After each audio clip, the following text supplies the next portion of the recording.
할렐루야. 네, 어제에 이어서 요한계시록 8장으로 들어가겠습니다. 요한계시록 8장 1절부터 2절입니다. 1절부터 2절. 일곱째 인을 떼실 때에 하늘이 반시 동안쯤 고요하더니 내가 보매 하나님 앞에 시위한 일곱 천사가 있어 일곱 나팔을 받았더라. 아멘. 네, 자 그럼 이제 오늘부터 계시록 8장으로 들어갑니다. 자, 요한계시록 8장은 제목이 재난이 일어나는 시기입니다. 재난이 일어나는 시기. 그래서 계시록은 각 장마다 제목이 있습니다. 그래서 그 각 장마다 있는 제목을 알고 있고 우리가 이렇게 암기하고 있으면 말씀을 묵상하고 전하는 일에 굉장히 큰 도움을 줍니다. 자, 1장의 제목은 무엇입니까? 예수 그리스도의 완전 계시. 2장과 3장은 촛대의 비밀과 별의 비밀. 4장은 하늘 교회 조직. 5장은 심판의 권세를 취하시는 예수님. 6장은 말세의 징조와 순교자의 호소. 계시록 7장은 종된 자의 구원과 백성 될 자의 구원. 그리고 이제 오늘 8장은 재난이 일어나는 시기입니다. 재난이 일어나는 시기. 자, 계시록 8장은 굉장히 중요한 이제 복음의 역사가 일어나는 것으로서 8장부터 본론적인 계시로 들어가는 것입니다. 그럼 본론적인 계시는 계시록 8장부터 시작해서 요한계시록 14장까지가 본론적인 계시입니다. 다시 말하면 요한계시록 말세의 복음에서 가장 중요한 핵심이라는 것이죠. 가장 중요한 핵심. 그러니까 생선으로 치면 맨 가운데 토막입니다. 누구만 먹을 수 있는. 그래서 생선으로 치면 가장 가운데 토막으로 아주 중요한 핵심적인 모든 일들이 이제 8장으로부터 시작되는 본론적인 계시 안에 다 들어 있습니다. 다시 예언도 본론적인 계시, 주의 재림도 본론적인 계시. 모든 말세 복음에서 가장 중요한 핵심이 무슨 계시 안에? 본론적인 계시 안에 들어 있습니다. 그러니까 우리가 이제 복음의 가장 핵심적인 역사에 들어선 것입니다. 자, 그러면 1절로 2절을 한번 보겠습니다. 자, 요한계시록 8장.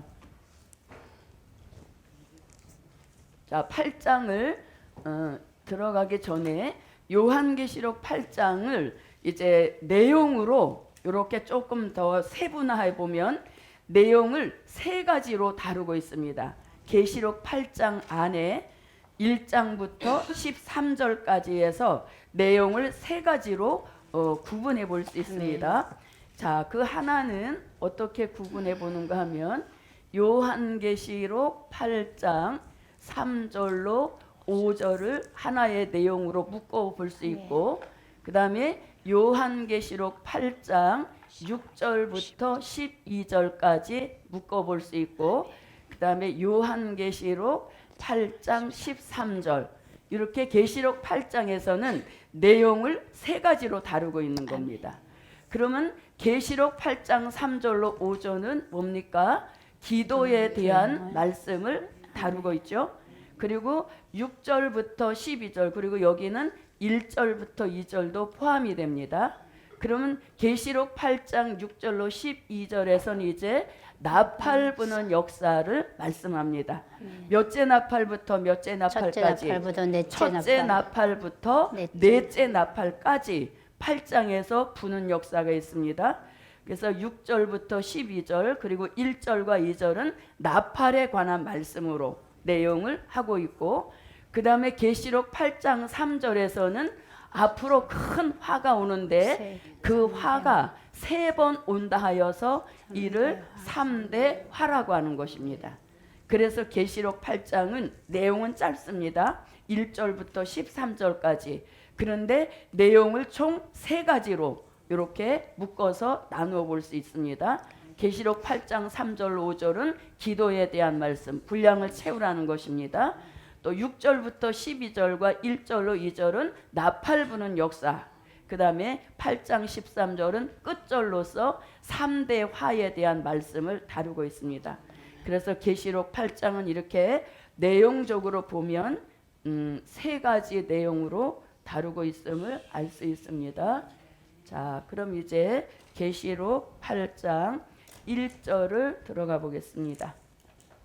요한계시록 8장 1절입니다. 7째 인을 떼실 때에 하늘이 반시 동안쯤 고요하더니. 네, 7째 인을 떼실 때에 그랬습니다. 7째 인. 누가 떼신다? 예수님이 떼시는 역사입니다. 그래서 인을 떼시는 것은 예수님이 떼십니다. 자, 그러면 보세요. 자, 첫째 인부터 여섯째 인까지는 계시록 6장에서 인을 떼는 역사가 있었습니다. 아멘. 그래서 첫째 인부터 여섯째 인까지는 계시록 6장에서 쭉 떼시는 역사가 있었고, 그 다음에 이제 7째 인은 7장을 넘어서서 계시록 8장 1절에 들어와서 예수님이 다시 또 7째 인을 떼시는 겁니다. 자, 7째 인을 이제 떼실 때 어떤 역사가 있는가 하면, 자, 7째 인을 떼실 때에 하늘이 반시 동안쯤 고요하더니 이렇게 돼 있죠. 자, 7째 인을 떼실 때에 하늘이 반시 동안쯤 고요하더니 이렇게 되어 있습니다. 하늘이 반시 동안이라니까 진짜 30분인가 이것이 아니라 잠시 동안 이제 고요하다 이렇게 말씀합니다. 자, 그럼 왜 갑자기 하늘이 반시 동안쯤 고요하다 하시는가? 이 말씀 안에는 큰 진리가 숨어져 있습니다. 자, 우리가 어제로 계시록 7장을 마쳤습니다. 계시록 7장은 무슨 계시? 목록적인 계시. 계시록 5장부터 시작해서 7장까지가 목록적인 계시였습니다. 그래서 7장에서 목록적인 계시를 마치고 이제 본론적인 계시의 시작인 8장으로 들어서는 것이죠. 그래서 여기 반시 동안쯤 고요하다라고 하는 것은 무슨 의미를 가지고 있는가 하면, 자, 목록적인 계시에서 무슨 계시로? 네, 계시록 8장부터 시작되는 본론적인 계시로 이제 전환이 되면서 시작이 되는 것이죠. 그래서 거기서 약간 이제 숨을 좀 추스리는 것입니다. 우리가 공부도 계속 하루 종일 하는 것이 아니라 오전 수업 한 다음에 잠시 쉬고 그리고 또 오후 수업이 들어가듯이 약간 이런 의미도 들어있는 것입니다. 목록적인 계시까지 숨차게 달려왔는데 이제 가장 핵심적인 본론적인 계시로 들어갈 때 약간의 숨고르기를 한다, 이렇게도 볼 수 있습니다. 자, 그 다음에 또 중요한 것은 첫째 그 서론적인 계시에서 목록적인 계시로 넘어갈 때 이런 말씀 있었습니까? 없었습니까? 없었어요. 없었죠. 그리고 목록적인 계시에서 본론적인 계시로 들어갈 때만 이 말씀이 딱 있는 것입니다. 네. 그럼 그걸 뭘 가리키는가 하면 어떤 계시보다도 본론적인 계시가 중요하다. 예, 그런 의미를 알리는 역사에서도 하늘이 반시 동안쯤 고요하더라, 이런 의미를 갖는다고 보는 것입니다. 아멘. 무슨 뜻인지 아시겠습니까? 네. 예. 자, 그래서 이렇게 반시 동안쯤 고요하다는 것은 계시의 전환과 시작을 알리는 의미도 있고, 그 다음에 본론적인 계시로 들어가는 역사가 매우 중요하다라는 것을 알리는 의미도 있는 것입니다. 자, 그럼 이제 계시라는 말씀이 나왔으니까 잠시 한번 우리가 복습을 해보도록 하겠습니다. 왜냐하면 우리는 처음 배울 때부터 계시의 구분을 알았기 때문에 너무 당연시하는 겁니다. 그런데 나가서 이렇게 복음을 전해보면 계시의 구분이라는 것 자체를 생소하게 처음 들으시는 분들이 대다수입니다. 그래서 우리가 이 계시의 구분을 알지 못하면 말씀의 정립, 사건의 전개를 매끈하게 매끄럽게 끌어나가질 못한다는 것이죠.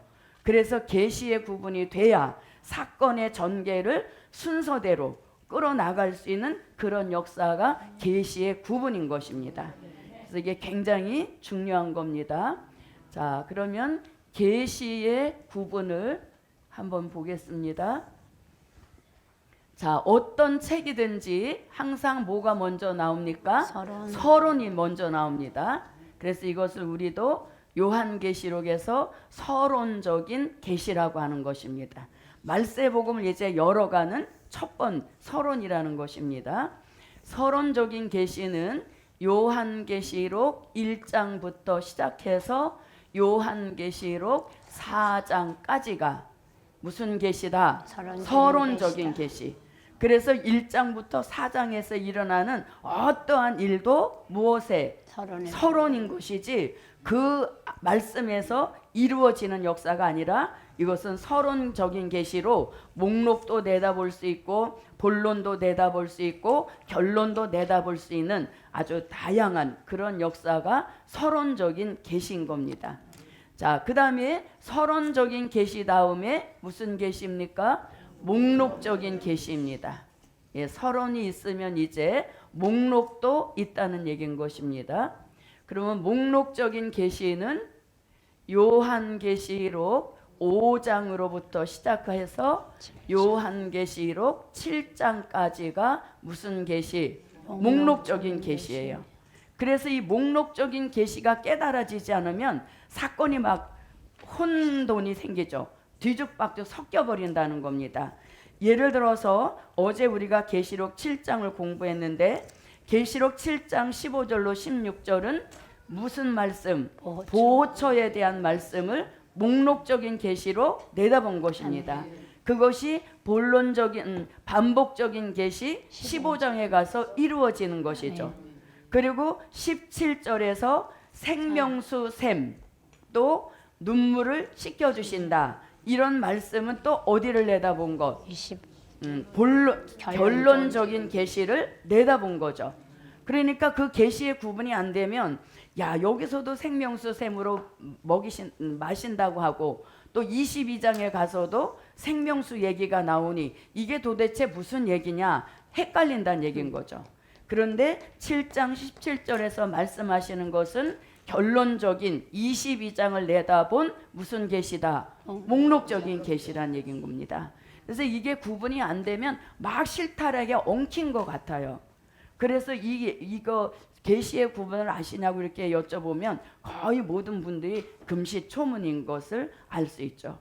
그래서 우리가 이 시대에 정말 감사해야 될 것이 한두 가지가 아닙니다. 우린 처음부터 이렇게 딱 들어오니까 아무런 문제가 없는 것이죠. 근데 이제 이런 거를 모르는 분들은 그냥 막 섞여져서 그야말로 실타래가 엉킨 것 같은 그런 느낌을 받을 수 있다는 얘기인 것입니다. 자, 그럼 이제 목록적인 계시에서 8장부터 시작되는 무엇입니까? 본론적인 계시인 것입니다. 본론적인 계시.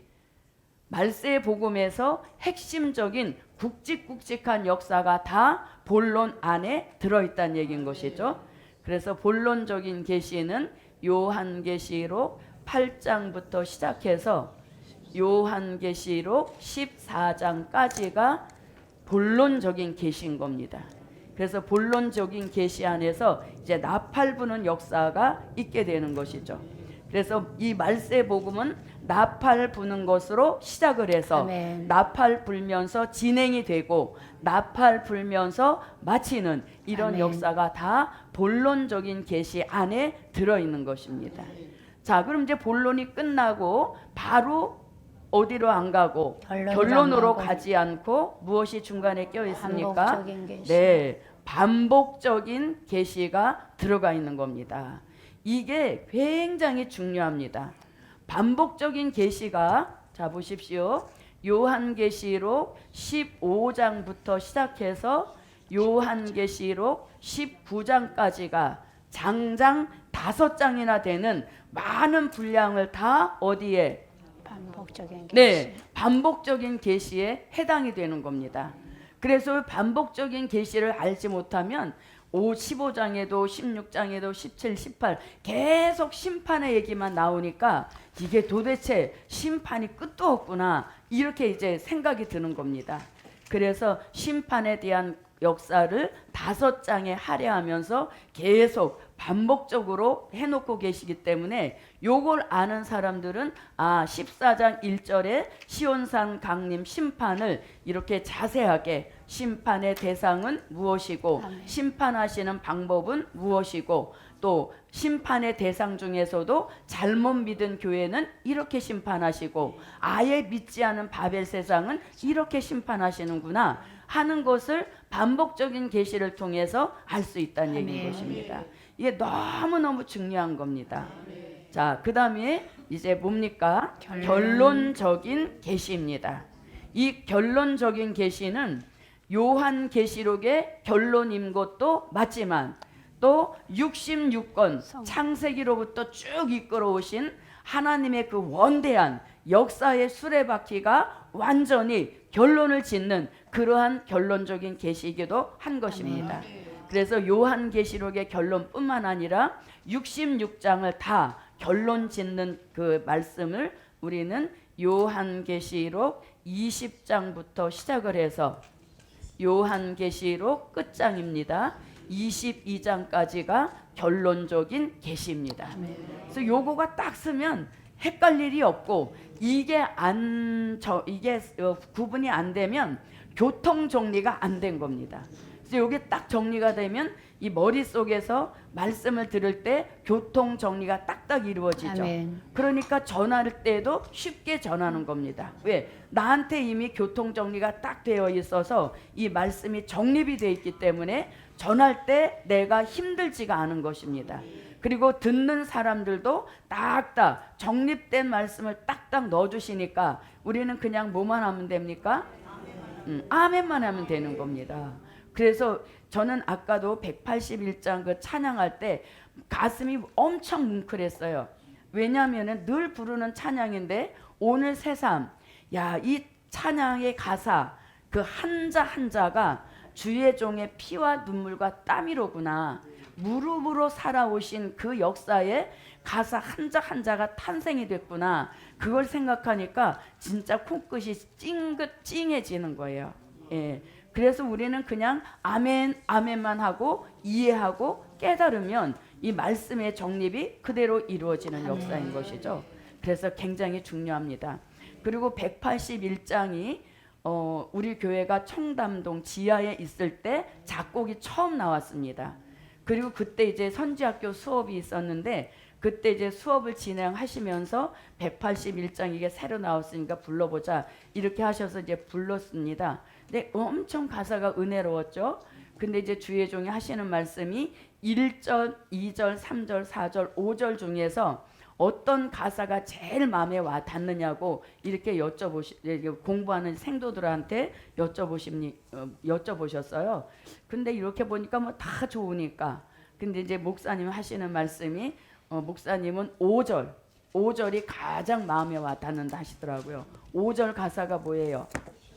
예, 지쳐있던 사명자가 이거거든요. 그래서 이 가사가 주의 종한테는 가장 가슴에 와 닿는다 이렇게 말씀을 하시는데 제가 또 톡 대답하기도 뭐해서 속으로는 그렇게 생각을 했죠. 그때 제가 막 이제 선지학교 1년생 차였으니까 그때 속으로 저는 아직 지칠 때는 안 됐습니다. 왜? 이제 시작이니까. 그러니까 이 복음이 그렇게 계속 돌아가는 거예요. 먼저 받은 사람이 지칠 때쯤 되면 또 새로운 사람이 들어와서 이제 막 시작을 하고 이렇게 되는 역사인 것이죠. 그래서 저는 181장 그 찬양할 때마다 그 주의 종의 표정이 선하고 그런 생각이 들어서 가사가 정말 우리가 볼 때는 그냥 가사 하나인데 그 가사 한마디 한마디가 다 주의 종의 무릎으로 받으신 가사인 것이고 피와 땀과 눈물로 이루어진 가사라는 그걸 생각하니까 또 한번 이제 여기서 울컥함이 이제 솟아나온 것이죠. 그래서 저도 여러분도 아직 무슨 때는 안 됐다. 지칠 때는 지칠 때는 안 됐어요. 왜? 주의 종은 50년이나 기다려 오셨는데 우리는 이제 시작인데 여기서 벌써 지치면 안 되겠죠. 예. 자, 그래서 이렇게 계시의 구분이 돼야 말씀의 교통 정립이 되는 것입니다.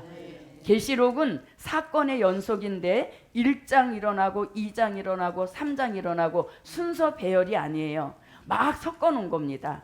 맨 끝에 일어날 일을 맨 서론에 갖다 놓기도 하고 또 서론에 일어날 일을 목록에 갖다 놓기도 하고 이렇게 막 섞어 놓았기 때문에 그걸 딱 찾아서 이렇게 계시의 구분이 되면 하나도 안 헷갈리는 겁니다. 얼마나 우리가 단 코스로 갈 수 있도록 그렇게 우리를 인도해 주신 것이죠. 그게 진짜 감사한 겁니다.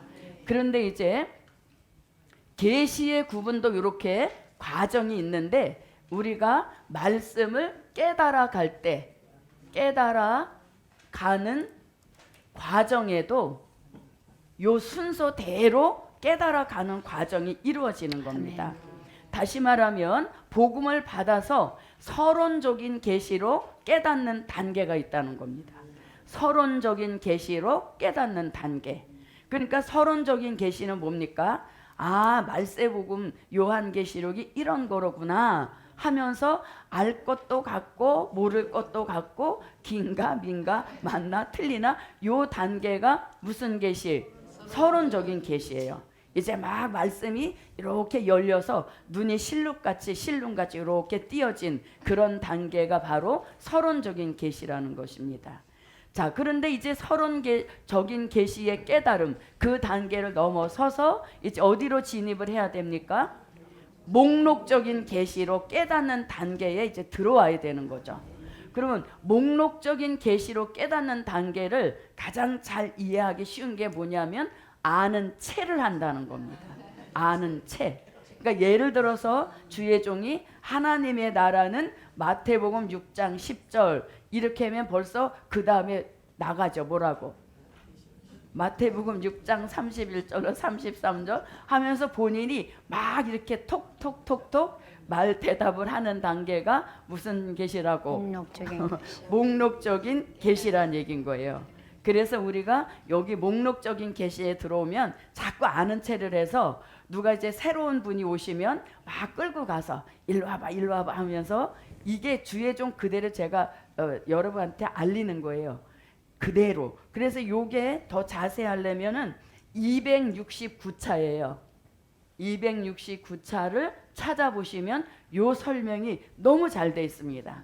계시의 구분도 중요하지만 내가 깨달아가는 과정에서 나는 과연 아직까지 서론적인 계시인지 아니면 또 와서 목록적인 계시에 들어와 있는지 자신의 깨달아가는 그 차원을 여기에도 알 수 있다는 얘기인 것이죠. 그래서 목록적인 계시가 들어오면 뭐라고 한다고? 아는 체를 자꾸 해서 주의 종에 말씀하면 끝에 막 대답을 하면서 이렇게 나가고 또 새로운 사람이 들어오면 또 막 이쪽 한 구덩이에 끌고 가서 막 이렇게 이렇다고 얘기하는 이게 목록적인 계시인 거예요. 자, 나는 서론적인 계시로 깨닫는 것 같다. 아멘. 자, 나는 그래도 거기는 뛰어넘어서 목록적인 계시에는 와 있는 것 같다. 아멘. 우리 이제 아멘 아무도 안 하죠. 자, 그래서 목록적인 계시는 이제 뭔가 튀었다는 거죠. 그래서 자꾸 아는 체를 하고 싶어 하는 거죠. 근데 그게 아는 체가 아니라 너무 기쁘니까 자신도 모르는 사이에 그런 게 이제 막 튀어나온다는 얘기인 것이죠. 그래서 목록적인 계시. 그래서 우리가 성산에서 성회가 열리면 중앙탑은 딱 하나입니다. 예, 주의 종이 강사이시기 때문에 나는 아무것도 아닌 거예요. 그래서 저는 우리 지교에서 와도 성산에 딱 오면 저 관할을 넘어선 겁니다. 왜? 진짜 지도자 주의 종에게 우리가 갔다 여기 모여놨으니까 제가 또 막 다니면서 이러는 것도 저는 옳지 않다 싶어서 딱 제가 성산에 오면 저는 일단 뒤로 물러서죠. 왜? 진짜 지도자의 지도를 받으라는 것입니다. 그리고 이제 또 제가 임지에 돌아가면 최선을 다하는 것이죠. 그래서 우리가 성회에 오면 모든 이 탑은 다 중앙에다가 연결을 해놔야 되는 겁니다. 그래서 목록적인 계시는 이제 그런 단계고, 이제 본론적인 계시예요. 본론적인 계시는 이제 사람이 이제 깨달음이 온 거예요.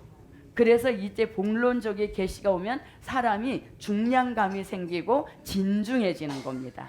그러면서 복음의 본질, 복음은 이런 것이로구나 하고 그 본질을 깨닫게 되는 것이죠. 그러면서 나서지 않고, 그 다음에 내가 복음에 뭔가 도움이 되기를 바라고, 그 다음에 복음에 있어서 없어서는 안 될 무엇 같은 종? 기둥, 성장. 네, 기둥 같은 종으로 서서히 만들어져 가는 과정이 본론적인 계시로 깨닫는 단계라는 것이죠. 그리고 이 복음 역사에서 잡으세요. 제가 그 말씀을 들으면서 깨달은 게 있는데, 이 목록적인 계시에서 우리가 아는 게 이제 많아지는 겁니다. 아는 게 많아지니까 어떤 현상이 일어나는가 하면 앵무새 아시죠? 주인이 한 말을 그대로 하는 게 앵무새예요. 그런데 앵무새한테는 뭐가 없습니까? 영혼이 없죠.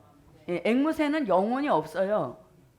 그래서 이 영혼이 없는 그런 지절걸음이 앵무새란 말입니다. 또 뭐가 있습니까? 녹음기. 녹음기는 뭡니까?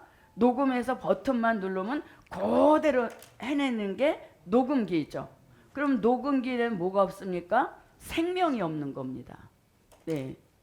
그래서 우리가 요 수준을 벗어나야 본론적인 계시로 들어가게 된다는 겁니다. 그래서 저도 하루한 날 이거 기도합니다. 영혼 없는 앵무새의 지절걸음이 되지 않게 아멘. 하시고, 생명력 없는 녹음기의 수준을 벗어나게 하시라고 매일 기도합니다. 그리고 감사헌금도 드리면서 그렇게 쓰죠. 뭐라고? 영혼 없는 앵무새의 지정거림을 벗어나게 하시고, 생명력 없는 녹음기의 수준도 벗어나서 이제는 진짜 생명의 기운이 역사하게 하는 그런 진정한 종의 외침이 되게 하시라고 저도 무던히 기도하는 겁니다.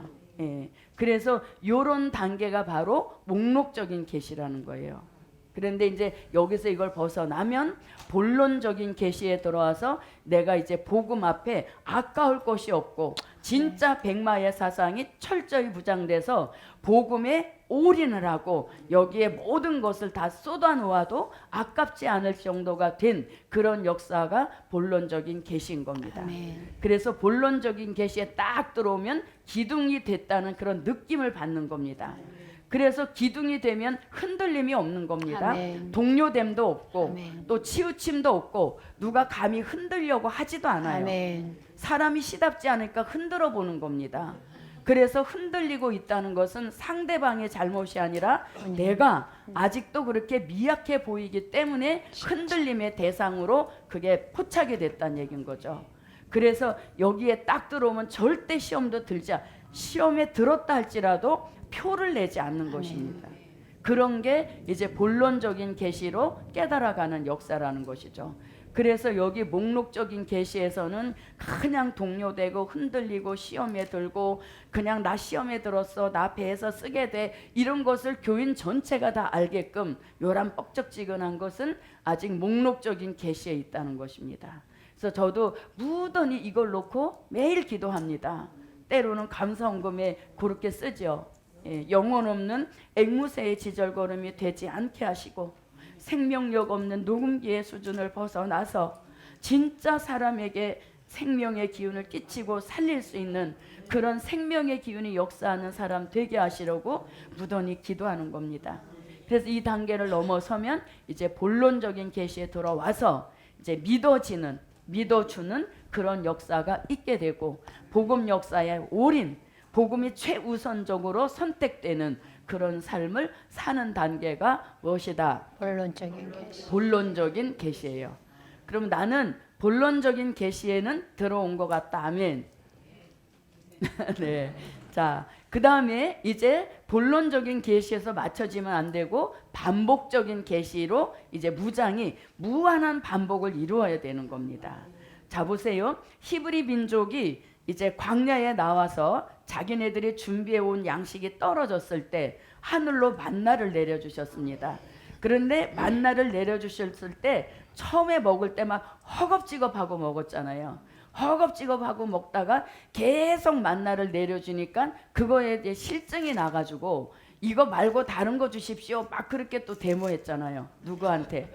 모세한테. 네, 애꿎은 모세한테 막 데모를 했죠. 근데 그런 사람들은 새 시대에 못 들어갔잖아요. 그래서 우리도 여기서 멈추면 안 되는 겁니다. 무한한 반복, 무한한 반복, 몇 바퀴가 돌질 모를 만큼 무한한 반복을 이루면서 말씀이 생활화, 말씀의 체질화가 이루어지는 그 단계까지 깨달음의 역사가 향상이 되어야 된다는 것이죠. 그래서 이 말씀은 비밀의 말씀이고 봉함했던 말씀이기 때문에 깨달음의 역사가 무한정으로 아멘. 이게 향상이 되는 것이에요. 아멘. 그게 바로 반복적인 계시에서 이루어지는 역사라는 것이죠. 그래서 지난번에 들은 것 또한에 벌써 뭐가 된 거예요? 바람이 들어간 거죠. 그래서 무한한 반복인 겁니다. 보십시오. 181장 우리가 얼마나 많이 불렀습니까? 그런데 세상 오늘 아침 부르는데 그 활자 하나하나가 우리는 그냥 무심코 지나가지만 그 활자 하나하나에 주의 종의 모든 것이 담겨 있구나. 이거 오늘 처음 느낀 거죠. 말씀도 마찬가지인 겁니다.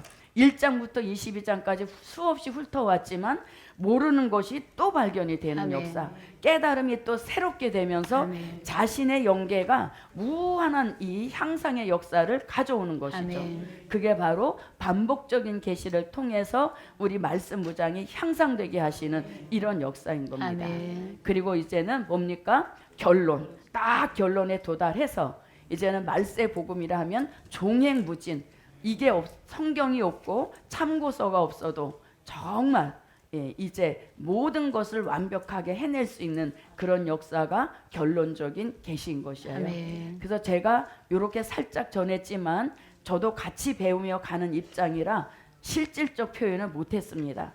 그래서 여러분들이 꼭 요거를 한번 찾아보시고 나는 과연 이 깨달음의 단계에서 서론적인 계시에 있음에도 내가 착각하고 있지는 않은지 이런 것들을 한번 잘 여기서 들어보시고 어디에 머물러 있는지 그걸 한번 체크해 보시는 것도 굉장히 큰 도움이 되실 겁니다.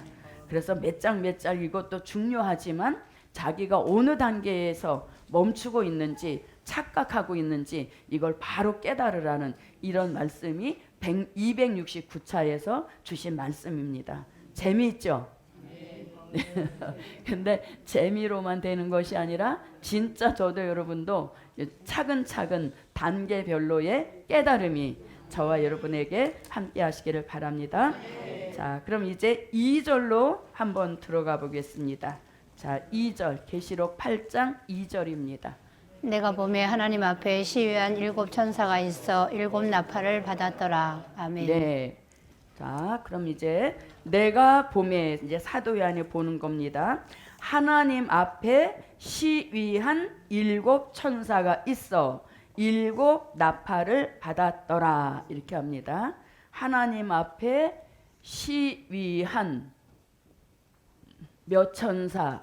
7 천사가 있는데 이들이 뭘 받았더라? 네, 7 나팔을 받았더라. 뭐 하려고? 불려고. 7 나팔을 받았더라. 이렇게 말씀합니다. 자, 그러면 시위한 7 천사. 요 시위하는 천사 우리가 계시록 7장 11절에서 배웠던 말씀입니다. 아멘. 자, 그럼 시위한 천사라는 것은 요한계시록 5장 11절과 요한계시록 7장 11절 요 말씀을 참고하고 그 다음에 다니엘서 7장 10절에 가면 시위가 뭐다라는 뜻이 알 수 있습니다. 아멘. 자, 차례로 한번 읽어보겠습니다. 내가 또 보고 들음에 보좌와 생물들과 장로들을 둘러선 많은 천사의 음성이 있으니 그 수가 만만이요 천천이라. 아멘. 모든 천사가 보좌와 장로들과 네 생물의 주위에 섰다가 보좌 앞에 엎드려 얼굴을 대고 하나님께 경배하여 아멘. 불이 강처럼 흘러 그 앞에서 나오며 그에게 수종하는 자는 천천히요 그 앞에 시위한 자는 만만이며 심판을 베푸는데 책들이 펴 놓였더라. 아멘. 네. 자, 여기서 천사의 수가 있다 이렇게 말씀하죠. 네. 처음 들어보는 말씀입니다. 우리가 천사는 굉장히 이렇게 선망의 대상인데 수가 있다는 말씀은 처음 들어봅니다. 그 수가 천천히요 만만이다. 그래서 그냥 사도 요한은 천사의 수만 말씀한 겁니다. 그리고 많은 천사, 모든 천사, 그리고 다니엘서에 와서 천천은 무슨 수, 만만은 무슨 수라는 것을 여기서 알려주는 아멘. 겁니다. 자, 시위한 천사는 얼마요? 네, 만만이라는 것입니다. 그리고 자, 시위하고 수종 드는 자는 얼마라? 천천이라 이렇게 말씀하시죠. 시위했다는 것은 무장했다는 뜻입니다. 그리고 수종 든다는 것은 비무장, 소식을 알렸죠. 대표적으로 가브리엘입니다. 아기 예수 나신 것을 목동들에게 알렸던 그 가브리엘. 그 다음에 시위한 천사 중에 가장 대표는 미가엘입니다. 이 말씀은 우리가 계시록 7장 11절 공부할 때 배운 말씀입니다. 아멘. 자, 그러면 시위한 천사가 만만이나 됩니다. 만번을 만번 하니까 얼마였다고 1억. 말씀했죠. 자, 그렇게 많은 숫자 중에서 몇 천사? 7 천사. 그러니까 이 7 천사는 굉장히 특출난 선택을 받은 거죠. 얼마 중에서 만만이나 되는 그렇게 많은 시위한 천사 중에서 7 천사만 딱 뽑아 세웠다는 것이죠. 그러니까 천사 중에서도 에이스란 얘기인 것이죠. 아멘. 별로 예, 얼마나 특출나면 만만 중에서도 요 7 천사를 딱 뽑아서 하나님이 나팔 부는 일에 쓰신다는 얘기인 것이죠. 마치 누구처럼? 우리처럼이죠. 왜? 80억 인구 중에서 우리를 세우셨잖아요. 그러니까 이 천사, 7 천사도 만만이나 되는데 그 많은 천사 중에서 7 천사를 딱 뽑아서 핵심적인 일을 맡기는 겁니다. 그래서 이 요한계시록에서 나팔 부는 역사가 굉장히 중요한 것이죠. 자, 그럼 이제 시위한 7 천사 뭐 했다? 무장한 7 천사가 이제 나와서 7 나팔을 불게 되는 것입니다. 자, 그러면 7 천사가 계시록 8장에서는 뭘 합니까? 나팔 부는 역사에 쓰여지는 것입니다. 그런데 요 7 천사가 이 나팔 부는 일에만 쓰여지는 것이 아니라 때가 되면 이제 사명을 바꾸는 겁니다. 아멘. 무슨 사명으로 바꾸는가 하면 요한계시록 15장 1절과 요한계시록 15장 7절로 8절 그리고 요한계시록 16장 1절에 가면 이제 7 천사가 7 나팔 부는 사명 외에 또 하나의 사명이 있음을 여기서 알려주고 아멘. 있습니다. 자, 계시록 15장 1절입니다.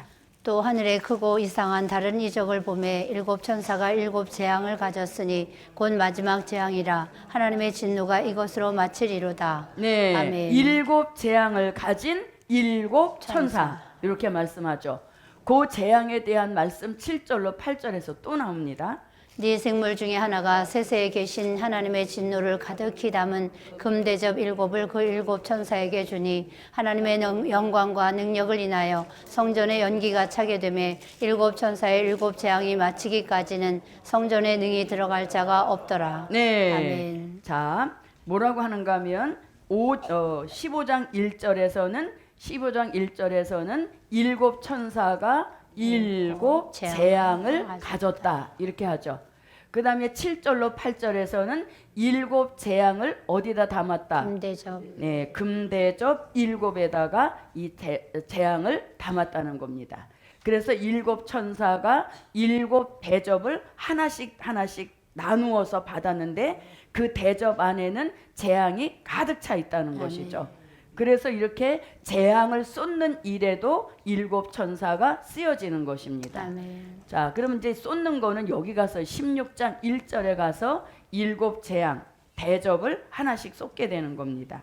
16장 7입니다. 또 내가 들으니 성전에서 큰 음성이 나서 일곱 천사에게 말하되 너희는 가서 하나님의 진노의 일곱 대접을 땅에 쏟으라 하더라. 네, 일곱 대접이 있는데 그 일곱 대접에는 대접마다 재앙이 서로 다른 재앙이 다 담겨 있다는 겁니다. 그것을 이제 일곱 천사에게 하나씩 줘서 16장 1절에 가서 쏟는 역사인 것이죠. 그래서 재앙을 쏟는 일에도 일곱 천사가 쓰여진다는 겁니다. 그래서 마지막 복음 역사에서 굉장히 중요한 역할을 담당하는 게 일곱 천사인 것이죠. 아멘. 8장에서는 뭐를 하고 기- 8장에서는 일곱 나팔을 부는 역사에 쓰여지는 것이고 16장에 가서는 그 대접 재앙을 하나씩 차례로 쏟으면서 산자의 심판이 진행이 되는 것입니다. 자, 그러면 이제 여기 계시록 8장에서는 이제 일곱 나팔 부는 역사를 맡게 되는 것입니다. 자, 여기서 이제 일곱 나팔을 부는데 이 일곱 나팔에 대하여서 한번 보겠습니다. 자, 첫째 나팔입니다. 첫째 나팔. 자, 첫째 나팔은 요한계시록 8장 7절에서 첫째 나팔을 불게 됩니다. 자, 나팔은 뭘 알린다? 시기를 알리는 것이죠. 그래서 나팔은 시기를 알립니다. 그래서 8장의 제목이 뭡니까? 재난이 일어나는 시기. 뭘 불면서? 나팔을 불면서. 그래서 나팔을 분다고 하니까 진짜 빵빠레를 막 분다 이렇게 생각하면 안 되죠. 마지막 때 시기를 보면서 아, 지금 첫째 나팔 불었구나. 이런 일이 나타난 걸 보니까 둘째 나팔 불었구나 하는 걸 알 수 있게 되는 아멘. 거예요. 그래서 나팔 분다라니까 진짜 이런 나팔 분다는 것이 아니라 이런 시기를 보고 나팔, 첫째 나팔을 불었구나 하는 것을 알게 된다는 것입니다. 아멘. 자, 첫째 나팔 불면 사회주의, 민족적 혁명기를 일으키게 되는 것이죠. 그래서 나팔은 꼭 여기에 기자가 붙는 것입니다. 사회주의, 민족적 혁명기. 자, 그 다음에 둘째 천사가 둘째 나팔을 부는데 둘째 나팔은 계시록 8장 8절로 9절에서 붑니다. 그럼 둘째 나팔을 불면 사회 혼란기에 접어드는 것입니다. 아멘. 사회 혼란기. 여기도 기자가 붙었습니다. 그 다음에 셋째 나팔이 8장 10절로 11절에서 셋째 나팔을 부는 겁니다. 그렇게 되면 또 무슨 혼란기가 온다? 교회의 혼란기로 접어든다는 것입니다. 자, 그 다음에 이제 넷째 나팔입니다. 넷째 나팔. 자, 넷째 나팔은 요한계시록 8장 12절에서 불게 됩니다. 그러면 이 넷째 나팔을 불면 어떤 역사가 일어난가 하면 악의 발전기, 악이 극도로 발전하는 그 시기를 알리는 게 넷째 나팔인 겁니다. 자, 그 다음에 다섯째 나팔입니다. 자, 다섯째 나팔은 요한계시록 9장 1절로 2절에서 불면 이 다섯째 나팔이 불면 종들의 시련기에 접어들게 되는 것입니다. 말씀대로 살려고 하는 참 종들에게 시련이 닥친다는 것입니다. 자, 그 다음에 여섯째 나팔입니다. 여섯째 나팔은 요한계시록 9장 13절로 19절에서 불면 이때가 대환란기로 접어드는 것입니다. 대환란기. 자, 그 다음에 이제 마지막 나팔 일곱째 나팔을 불게 됩니다. 자, 일곱째 나팔이란 말씀이 요한계시록 11장 15절에서 일곱째 나팔 나오는데 또 참고로 보면 요한계시록 10장 7절에서도 일곱째 나팔이란 말씀이 나오긴 나옵니다. 그러나 실제 부는 것은 11장 15절에 가서 부는 것이죠. 그렇게 되면 여기서는 이제 심판기로 접어들게 되는 역사인 아멘. 것입니다. 그래서 나팔은 총 몇 번 분다? 7번. 7번을 부는 역사입니다. 아멘. 그래서 첫째 나팔부터 넷째 나팔 여기까지는 요한계시록 8장에서 부는 역사이고, 다섯째부터 여섯째 나팔까지는 요한계시록 9장에서 부는 역사이고, 일곱째 나팔은 계시록 11장에 가서 부는 역사인 아멘. 것입니다. 그래서 우리가 요거를 딱 알고 있으면 말씀을 증거하고 이루는 일에 굉장히 편리한 역사를 주는 것이죠. 아멘. 그래서 일곱째 나팔은 바로 계시록 11장 15절인데 10장 7절을 한번 읽어보겠습니다. 일곱째 천사가 소리내는 날 그 나팔을 불게 될 때에 하나님의 비밀이 그 종 선지자들에게 전하신 복음과 같이 이루리라. 네. 아멘. 자, 일곱째 나팔을 불면 세상 나라가 우리 주와 그 그리스도의 나라가 되어 그가 세세토록 왕 노릇하신다 그랬죠. 세상 나라를 그리스도의 나라로 이루시려고 예수님은 다시 오십니다. 아멘. 그런데 세상 나라가 그리스도의 나라로 그냥 이루어지는 것이 아니라 그리스도의 나라를 이루시려고 하니 어쩔 수 없이 세상 나라를 심판하시는 겁니다. 그게 일곱째 나팔을 불고 이루어지는 역사인 아멘. 것이죠. 그래서 그 역사를 우리가 바로 알아야 아멘. 이 헷갈림이 없습니다. 그래서 나팔에 대하여서도 이 바른 구분이 없기 때문인 겁니다. 자, 그 다음에 11장 15절에서 세상 나라가 우리 주와 그 그리스도의 나라가 된다. 그런데 10장 7절에 보니까 이렇게 말하죠. 일곱째 천사가 소리내는 날 그 나팔을 불게 될 때, 그 나팔은 어디 가서 불게 된다? 11장 15절에 가서 부는 거죠. 아멘. 그러면 하나님의 비밀이 그 종 선지자들에게 전하신 복음과 같이 이루리라 그랬죠. 그래서 일곱째 나팔을 불면 성경의 모든 예언이 다 성취되는데 아멘. 그 성취되는 것의 키포인트가 바로 그리스도의 나라 천년왕국을 이루시는 아멘. 역사이죠. 그래서 이 일을 이루시려고 예수님은 다시 오시고 성경의 모든 예언은 다 11장 15절을 초점으로 해 예언을 해놓았다는 아멘. 겁니다. 그 예언이 우리 시대에 와서 이제 일곱째 나팔 불면 공중에 계시던 예수님이 지상에 내려오셔서 심판하시고 이 세상 나라 전체를 그리스도의 나라로 이루시는 역사인 아멘. 겁니다. 그래서 지금 일곱 천사가 일곱 나팔을 받았더라. 자, 이 말씀을 한번 이렇게 알아봤습니다. 자, 나팔에 관한 말씀이 굉장히 여러 가지 있습니다. 자, 나팔. 자, 나팔은 또 세 가지 의미를 갖습니다. 나팔은 경고를 알리는 겁니다. 아멘. 무슨 경고를 알리는가 하면 재림. 주의 재림이 있음을 알리는 나팔이에요. 그래서 나팔은 재림을 알리는 경고. 그러니까 재림이 있으니까 너희가 뭐하라?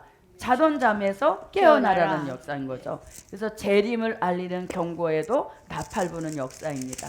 자, 그러면 재림의 경고를 알리는 나팔을 보면 복음서에도 나옵니다.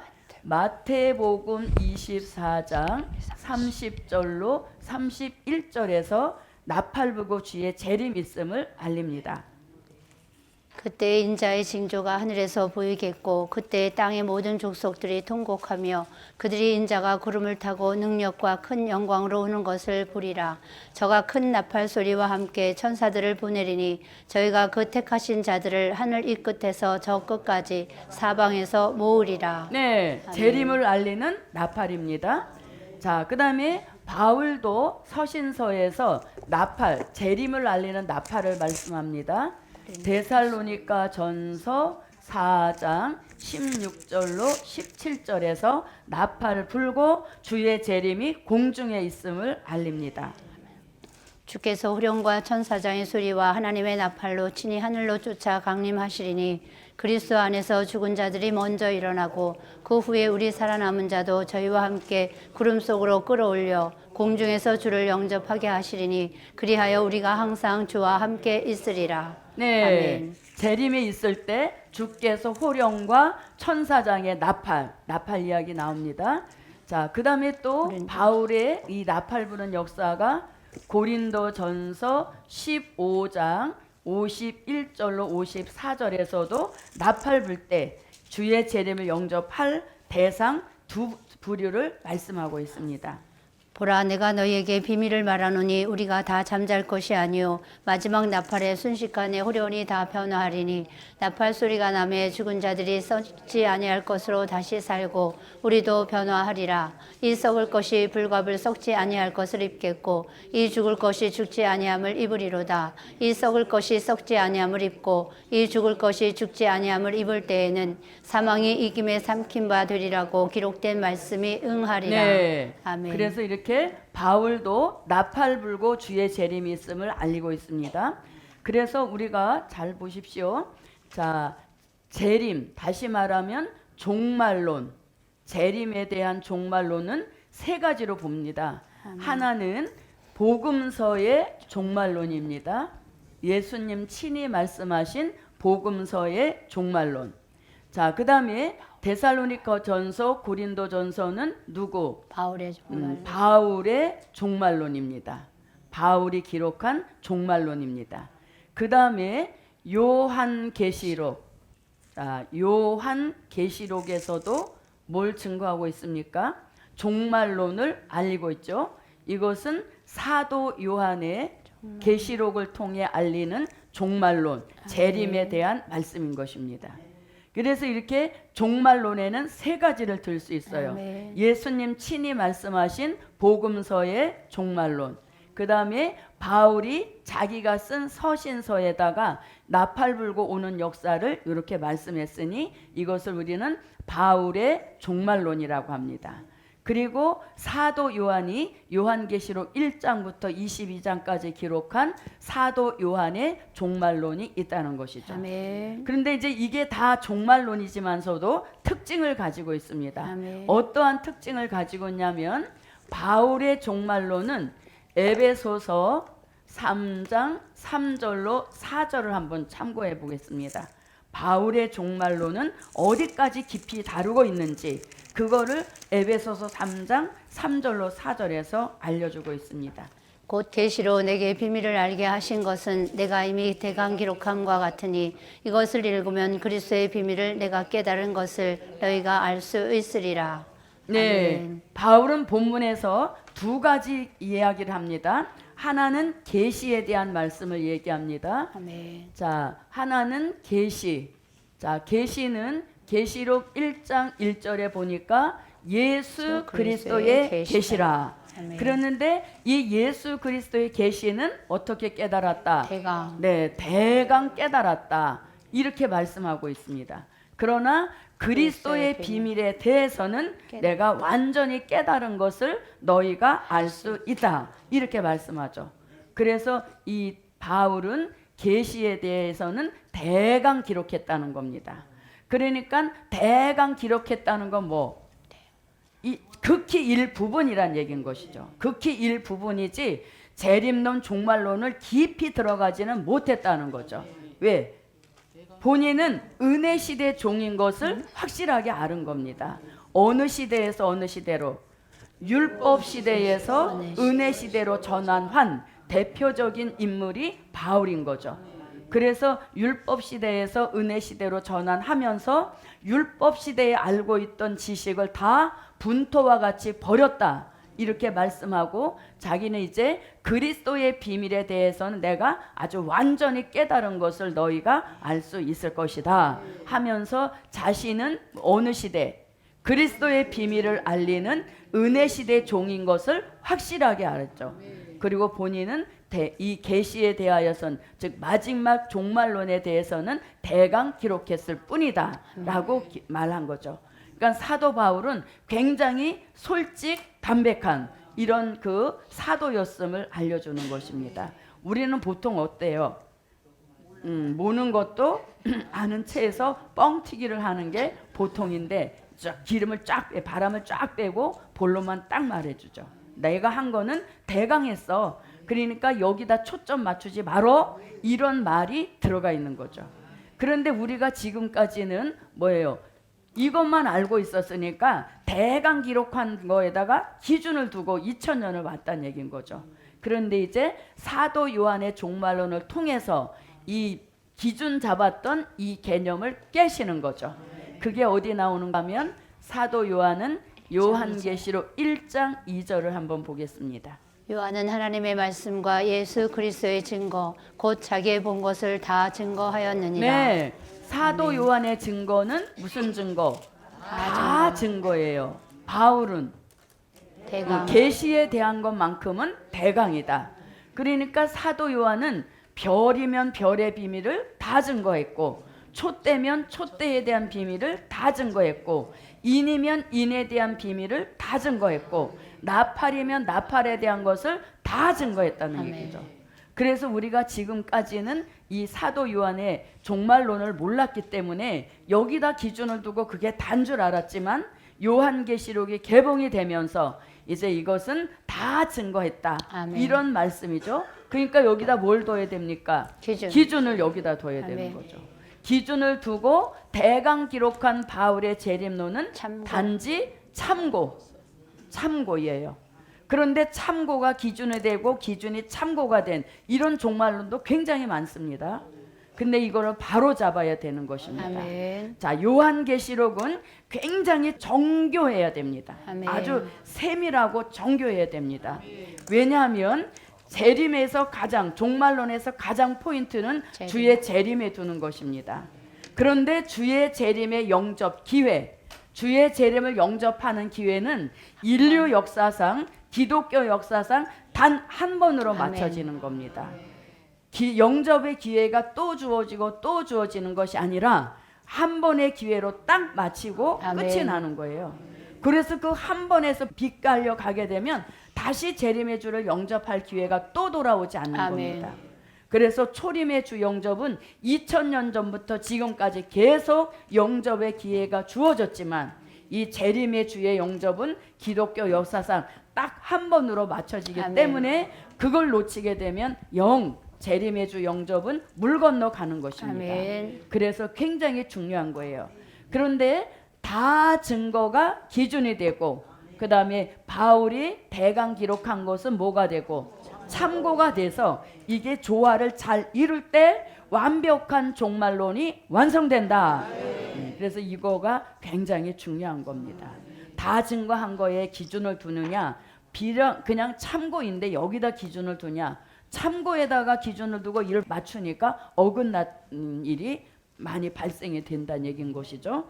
그래서 이렇게 종말론은 이렇게 세 가지를 가지고 있다는 얘기인 겁니다. 자, 그러면 나팔은 첫째 뭐를 알린다? 시기. 네. 경고. 시기를 알린다. 그런데 그 시기는 이제 지나갔죠. 몇 나팔 불면서 7 나팔 불면서 시기는 지나갔고, 또 나팔이 안고 있는 의미 중 하나가 경고, 주의 재림을 알리는 경고란 얘기인 것입니다. 자, 그러면 주의 재림을 알리는 나팔, 경고입니다. 자, 그 다음에 또 뭐를 알리는가 하면 전쟁을 알리는 나팔이에요. 자, 전쟁을 알리는 나팔도 요한계시록 9장 13절로 19절, 13절로 15절만 한번 읽어보겠습니다. 여섯째 천사가 나팔을 불매 내가 들으니 하나님 앞 금단 네 뿔에서 한 음성이 나서 나팔 가진 여섯째 천사에게 말하기를 큰 강 유브라데에 결박한 네 천사를 놓아주라 하매 네 천사가 놓였으니 그들은 그 년 월 일 시에 이르러 사람 3분의 1을 죽이기로 예비한 자들이더라. 네. 아멘. 그래서 전쟁은 여섯째 나팔 불고 알리는 역사인 것입니다. 자, 그 다음에 나팔은 재앙을 알리는 겁니다. 이 재앙은 결국 산자의 심판을 뜻하는 것입니다. 그러면 나팔이 재앙을 알린다는 것은 어디를 가리키는가 하면 요한계시록 11장 15절에서 나팔은 재앙이 있음을 알리는 것입니다. 아멘. 일곱째 천사가 나팔을 불매 하늘의 큰 음성들이 나서 가로되 세상 나라가 우리 주와 그 그리스도의 나라가 되어 그가 세세토록 왕노릇 하시리로다 하니. 네. 아멘. 자, 이 말씀을 잘 읽어보면 일곱째 나팔 불면 세상 나라가 우리 주와 그 그리스도의 나라가 되어 그가 세세토록 왕노릇한다 그랬습니다. 그러면 세상 나라는 결국 뭘로 변합니까? 그리스도의 나라예요. 그래서 세상 나라라고 하는 것은 지금 여기 지구 땅을 가리키는 겁니다. 아멘. 지구 땅. 왜냐하면 이것하고 새하늘하고 헷갈리는 분들이 우리 의외로 많아요. 그래서 우리는 진짜 이게 너무 처음부터 진리를 하니까 그냥 당연한 걸로 알고 있는데 나가서 얘기해 보면 그렇지가 않더라고요. 그래서 세상 나라는 이 땅을 가리키죠. 처음 하늘 처음 땅 안에 이루어진 이 세상 나라가 일곱째 나팔 불면 세상 나라 전체가 그리스도의 나라로 바뀐다는 얘기인 것이죠.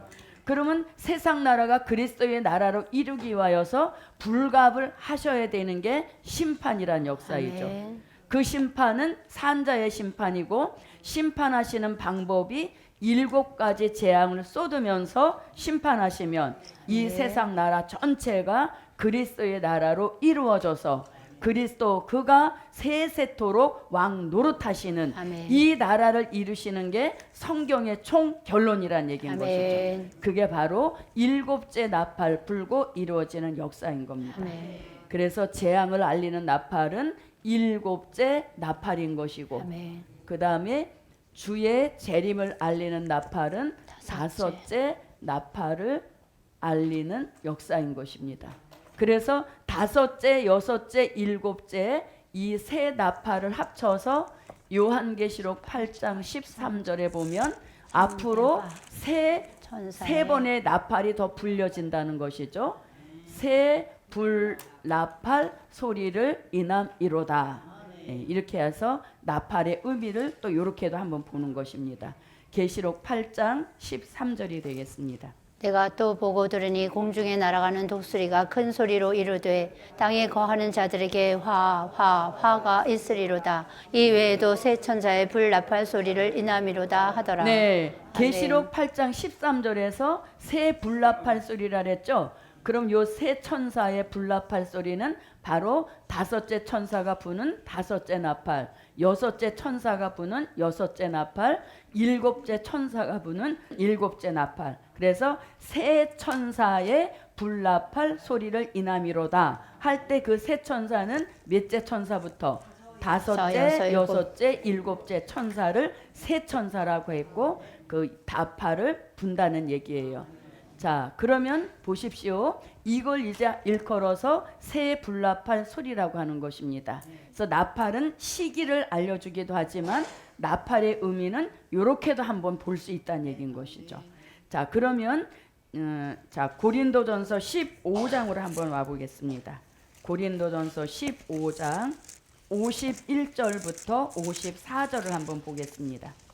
보라, 내가 너희에게 비밀을 말하노니 우리가 다 잠잘 것이 아니요 마지막 나팔에 순식간에 후레온이 다 변화하리니 나팔 소리가 나매 죽은 자들이 썩지 아니할 것으로 다시 살고 우리도 변화하리라. 이 썩을 것이 불갑을 썩지 아니할 것을 입겠고 이 죽을 것이 죽지 아니함을 입으리로다. 이 썩을 것이 썩지 아니함을 입고 이 죽을 것이 죽지 아니함을 입을 때에는 사망이 이김에 삼킨 바 되리라고 기록된 말씀이 응하리라. 네. 아멘. 지금 이제 이 나팔 지금 읽으신 말씀 중에서 51절에 보면 보라 내가 너희에게 비밀을 말하노니 우리가 다 잠잘 것이 아니요 마지막 나팔의 순식간에 호련이 다 변화하리니. 그래서 마지막 나팔이 불면 이제 순교자들은 부활체가 돼서 올라가 주의 재림을 영접하고 입맞은 종들은 변화체가 돼서 올라가 주의 재림을 영접하는 겁니다.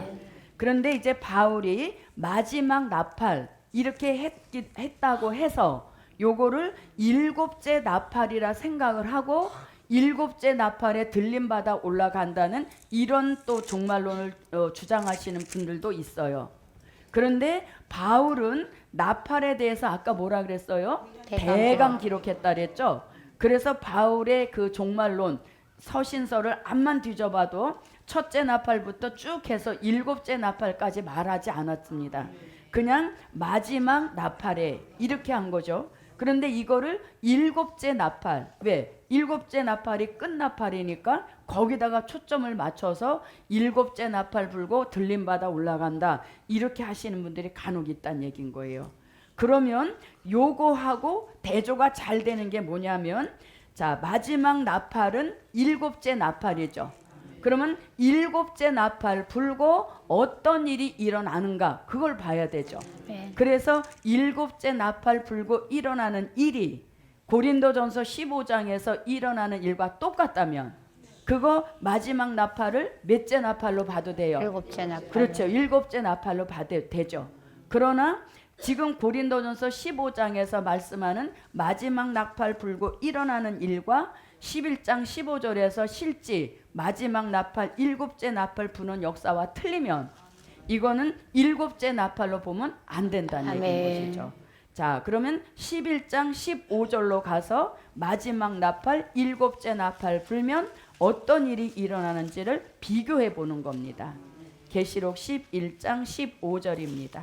일곱째 천사가 나팔을 불매 하늘에 큰 음성들이 나서 가로되 세상 나라가 우리 주와 그 그리스도의 나라가 되어 그가 세세토록 왕노릇 하시리로다 하니. 네, 아멘. 내용이 같습니까? 틀립니까? 틀립니다. 완전히 틀린 역사인 것이죠. 벌써 일곱째 나팔 불면 이거는 뭐예요? 공중에 계신 예수님이 지상에 내려오셔서 그리스도의 나라를 이루실 준비하시는 거죠.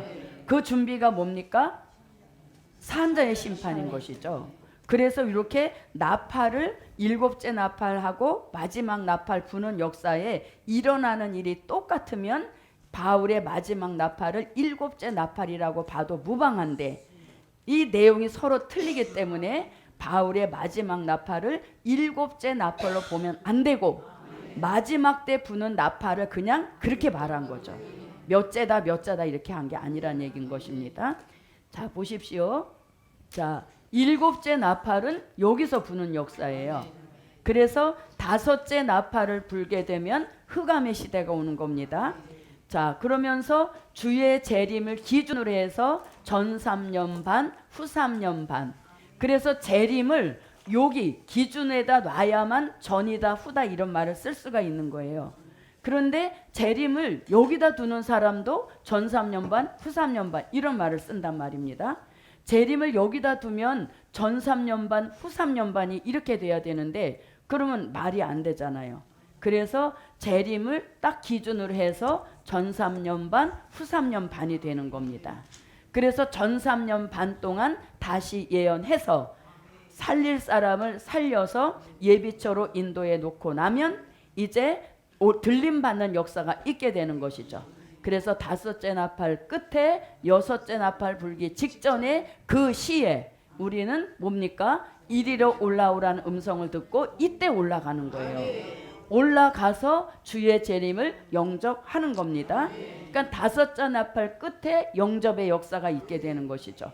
그래서 올라갈 정도로 올라가고 예비처로 가고 나면 여섯째 나팔 불고 중동 전쟁이 일어난다고 조금 전에 계시록 9장을 읽어봤습니다. 그 중동 전쟁의 결과로 북방왕 러시아가 승리함으로 재림 후 3년 반 동안 수정통치 시대가 이루어지는 거예요. 그러나 예비처에 가 있고 들림받은 종들은 중동 전쟁도 수정통치 시대도 피해를 절대 안 받는 겁니다. 그렇게 해서 후 3년 반이 끝나면서 이제 이 시대를 심판해야 되죠. 공산주의가 전 세계를 통치하고 있는데 그냥 두고 그리스도의 나라를 이룰 수 없으니까 공중에 오셨던 예수님이 이제 지상으로 내려오시는데 내려오시는 나팔의 기준은 일곱째 나팔인 거예요. 그래서 내려오셔서 하시는 일이 수정통치 시대를 이루고 있는 저주받은 세상 나라를 일곱 재앙을 쏟으면서 심판을 하시는 역사인 겁니다. 그래서 일곱째 나팔 불면 내려오시는 역사이지 들림받아 올라가는 건 아니란 얘기인 겁니다. 그래서 요것에 대한 분별이 바로 돼야 아멘. 주의 재림을 헛되이 기다리지 않게 되는 거예요. 아멘. 여기서 올라간다, 여기서 올라간다, 올라갈 수도 없죠. 왜 공중에 예수님이 없는데 어떻게 올라가요? 그런데 올라가도 허당이죠. 누가 안 계시니까. 예수님은 예수님은 이미 어디 와 계신데? 지상에 와 계신 거죠. 그래서 마지막 나팔이라고 한 것과 일곱째 나팔 불고 일어나는 역사를 딱 비교해 보면 마지막 나팔을 일곱째 나팔이라고 하면 이런 오류가 크게 일어난다는 것이죠. 아멘. 그래서 주의 재림은 딱 다섯째 나팔 끝에 여섯째 나팔 불기 직전에 일어나는 아멘. 역사라는 것을 저도 여러분도 바로 알으시고, 그다음에 일곱째 나팔은 이미 지상 강림하셔서 심판의 역사가 있는 이런 나팔의 기준인 것입니다. 아멘. 그래서 오늘은 여기까지 하겠습니다. 기도드립니다. 고맙고 감사하신 아버지 하나님, 오늘도 나팔 부는 역사로 시기를 분별할 수 있는 크신 역사 주신 거 감사드립니다. 말씀 무장을 계속적으로 할 때마다 미처 깨닫지 못했던 새로운 비밀을 깨닫게 하셔서 우리들의 영계 차원이 늘 향상하는 차원, 멈추지 않게 하시옵소서. 예수 그리스도의 이름으로 기도하옵나이다. 아멘.